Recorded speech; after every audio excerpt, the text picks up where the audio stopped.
আসসালামু আলাইকুম রহমতুল্লাহি বারাকাতু। সবাই কেমন আছেন? আশা করি ভালো আছেন।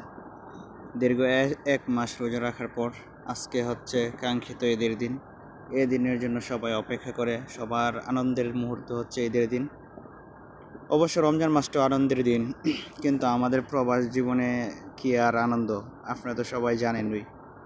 কাজ ঈদের দিন আমাদের ডিউটি করতে হয়। তো এখন মনে করেন আজকে ঈদের দিন আমরা নামাজ পড়ার জন্য নিচে নামছি। নিচে নামে একটু ভিডিও করলাম এবং নিজেরও আয়না দিয়ে দেখলাম কেমন লাগে। মসজিদ আমাদের রুমের পাশেই, দূরে না।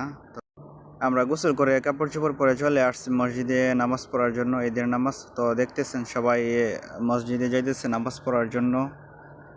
যদি একটু দেরি করতাম তাহলে হয়তো মসজিদের ভিতরে জায়গা পাইতাম না, কারণ এমনিতেই এখন মসজিদ জানি ফুল হয়ে গেছে। সবসময় ঈদের সময় বা জুম্মার নামাজের সময় মসজিদ ফুল থাকে। তো আপনারা দেখতেই পারতেছেন মসজিদের ভিতরের অংশ মানুষে ভরপুর। একটু পরে প্রচুর মানুষ আসবে এবং বাকি মানুষগুলা বাহিরে নামাজ পড়বে। যারা আগে আগে আসতে পারে তারা মসজিদের ভিতরে নামাজ পড়তে পারে। তো আমি এখন আগে আগে চলে আসছি মসজিদের ভিতরে। তো এক পাকিস্তানি ভাই হাত উড়াইতেছে, ওর ভিডিও করতাম। তো ওনারও একটু ভিডিও করলাম।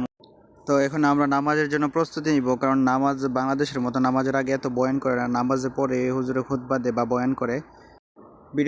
ভিডিওতে থাকা এই অংশটি হচ্ছে নামাজের শেষে। এখন হুজুরে খুতবাইতেছে, আপনারা একটু হুজুরের খুতবা শুনেন।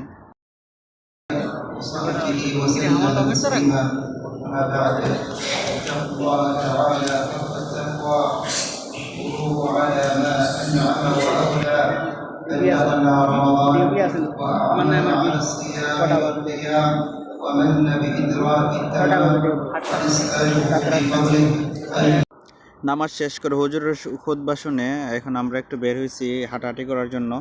তো আমাদের এখানে এই একটা পার্ক আছে, আমাদের রুম থেকে 10-15 মিনিট লাগে হাইটটা গেলে। তো ওই পার্কে আমরা যাবো, দুজনে গিয়া কয়েকটা ছবি টবি তুলবো। কারণ দেশ থেকে আত্মীয় স্বজনে বা মামা বাবারা ইচ্ছা করে যে ঈদের মধ্যে আমরা কি করলাম না করলাম, কাপড় চোপড় পরলাম নি, সে উদ্দেশ্য একটা ছবি তুলে দেশে আম্মুরে দিমু দেখতো। তো এখন আমরা রাস্তা দিয়ে হাঁটতে হাঁটতে চলে আসছি পার্কে। তো দেখতে পারতেছেন আপনারা পার্কের বাহিরের অংশটা অনেক সুন্দর। এই পার্কটা, এটা হচ্ছে আল গুমফুদা শহরে। এটা হচ্ছে মুজাইলিফের পরে আল গুজের আগে আল গুমফুদা এই শহরের মাঝখানে এই পার্কটা অনেক সুন্দর। আমিও আমার সাথে সহপাঠী বড় ভাই ওনারা নিয়ে আসলাম, অনেক সুন্দর। তো আমরা এখানে এখন ছবি তুলবো। এর আগে অনেকবার আসছি পার্কে। এই পার্কটা একদম খালি পড়ে থাকে, কেউ থাকে না, ঝামেলা নাই, কোনো সৌদি মহিলারও নাই বা কোনো ঝামেলা নাই, আসতে পারেন আপনারা চাইলে। তো আমি এখন একবার সামনে ক্যামেরা দিয়ে আমার নিজেরা দেখতেছি কেমন লাগতেছে। আর তাছাড়াও প্রচুর রোদ উঠে গেছে সকালে। আরেকটু বেশি দেরি করলে দেখা গেছে যে আমরা থাকতে পারবো না, তাই তাড়াতাড়ি কয়েকটা ছবি তুললে একবার রুমের দিকে যাইতেইব, কারণ একবার রাত্রে ডিউটি আছে আমাদের। তো সবাই ভালো থাকবেন, দোয়া করবেন। আল্লাহ হাফেজ।